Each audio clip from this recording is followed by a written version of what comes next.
Welcome to Lesson 4 on finding the highest common factor. Today we are focusing on the highest common factor, or HCF, which is the biggest shared link between two numbers.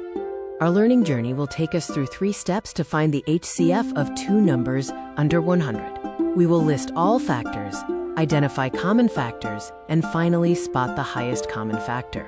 Remember, a factor divides another number perfectly, with no remainder. To ensure we don't miss any factors, we can use the factor rainbow method. This involves listing factors in pairs, connecting the smallest to the largest, like a rainbow. For example, the factors of 12 are paired as 1 by 12, 2 by 6, and 3 by 4. Let's find the HCF of 12 and 18. Step 1. List all factors. Step 2.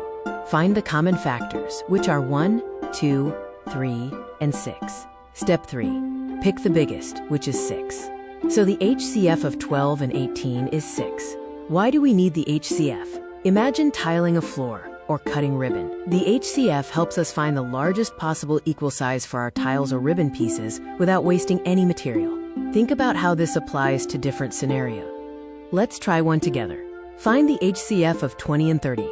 We list the factors for each number and then find the largest common factor, which is 10. The HCF of 20 and 30 is 10. Now it's your turn. Choose a challenge level, mild, medium, hot, or spicy, and find the HCF for the number pairs in your workbook. Here are more you-do activities.